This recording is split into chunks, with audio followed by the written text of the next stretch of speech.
All right, now going on with Ezekiel, chapter 36. At the end of the chapter, after God has said, I will, 18 times, he says in verse 37, thus says the Lord God, I will, and that's yet one more time, also let the house of Israel inquire of me to do this for them. So God takes the initiative, he moves, we don't deserve it, but at a certain point, he requires a response. God says, now, I've told you what to pray for, I expect you to pray for it. See, the kind of prayer that really accomplishes things is the prayer that God gives. Again, the initiative is with God. And when it's with God, it succeeds. Paul said in Romans 8, we don't know how to pray for what we ought. We've got two limitations. We don't know what to pray for, and if we know what to pray for, we still don't know how to pray for it. But he says the Spirit helps us in our weakness. The answer to how to pray is to let the Holy Spirit come to your help. My first wife, Lydia, was a woman of prayer. She didn't spend a lot of time on her knees. She did get on her knees, but she was praying all the time.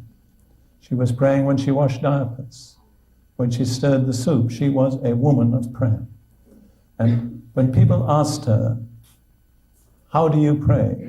Her answer, and it wouldn't be everybody's answers, I just open my mouth and let the Lord fill it. In other words, I don't rehearse my prayers. I don't have a premeditated pattern of prayer. I let the Holy Spirit move in and do it through me. There's a picture of the bride of Christ in the Song of Solomon where she says, I sleep, but my heart wakes. That's an intercessor.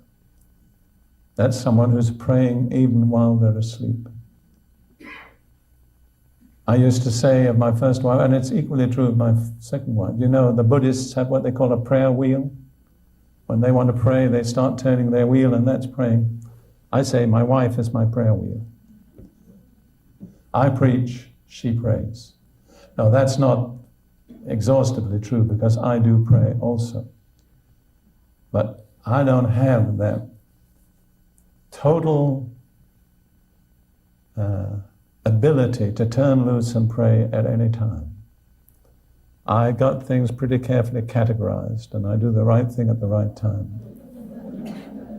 So I want to encourage those of you. This isn't in my outline, but I feel if you're an intercessor, yield to the Holy Spirit.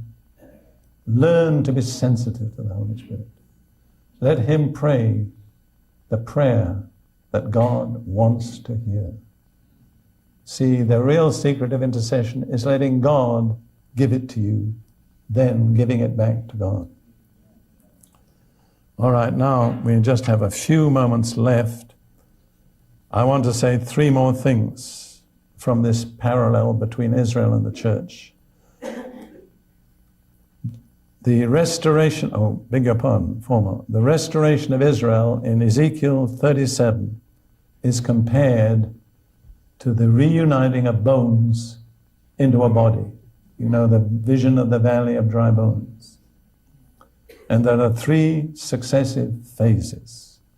Number one, you just have the bones. Ezekiel prophesies, the bones begin to move, there's a rattling noise, they come together into complete bodies, and then the sinews and the flesh come up upon them. But they're still lifeless. And then God says to Ezekiel, prophesy once more. Prophesy to the breath, the wind, but Hebrew is ruach, which is really the word spirit. Prophesy to the Spirit and say, come from the four winds of breath and breathe upon these slain that they may live. The scripture says, when I prophesied, they stood up on their feet, an exceedingly great army. Tzava gadol me'od. That's God's end. It's an exceedingly great army. But he has to bring the scattered bones together before they can become an army. Then he has to breathe into them the supernatural presence and power of the Holy Spirit. I want to say something else. I'll probably get exiled after this, but at least there's one person here who'll support me. I think two, because I think my wife will. I'm not committing her to that, but the vision that Ezekiel had was of these dry bones in a big open expanse. And the Lord says, I will bring you up out of your graves and bring you into the land of Israel.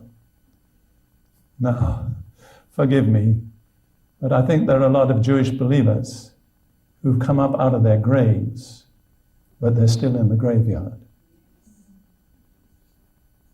Is that right? What's the graveyard? The diaspora. A Jew is not really fully alive until he's back in his land. Now, you can pray over that, question it, but I believe God gave it to me. I'm not Jewish. I'm exempt, but I happen to live there. And I'll tell you, it is not easy to live in Israel. If I wanted an easy life, Jerusalem wouldn't be the place I'd choose. But in a very special sense, it's the place where things happen. It's the place from which God initiates action. So then, the restoration is also compared in Ezekiel 37 to the reuniting of two divided peoples, Israel and Judah. And the picture is Ezekiel takes two sticks, writes the names of Judah and Ephraim on the stick, holds them together in his hand, and supernaturally they are joined into one stick. And that is restoration. It's the reuniting of a divided people. And I want to say to the church, Jesus is not a polygamist. He's coming back for one bride. And it won't be a Catholic bride, and it won't be a Protestant bride. It'll be a bride of men and women who've given themselves without reservation to the Lordship of Jesus in their lives. And I think denominational labels may remain, but I trust there'll be no more than labels. They won't contain the real inner reality, which is a person totally given over to the Lordship of Jesus. And finally, and this is just a final thought, the cost of restoration. Restoration is not easy. It's painful. You face loneliness, discouragement, hard work. Think of the pioneers of Israel who returned to a land of swamps and malaria and hostility. And many of them died before they'd been there long. That's the cost of restoration. And then, today they are faced with ceaseless hostility from the surrounding nations.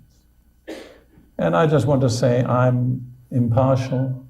I'm not Jewish. I'm not Arab. But the idea that the Arabs will ever willingly make peace with Israel is a fantasy. It's something they exploit with which to manipulate the United States.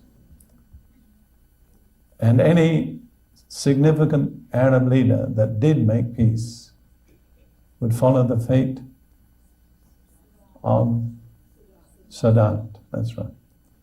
Assassination is a major political instrument amongst the Arab peoples. So, how about it? Are we excited? Yes. Are we committed?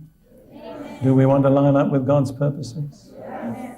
to be part of what God is doing in the earth.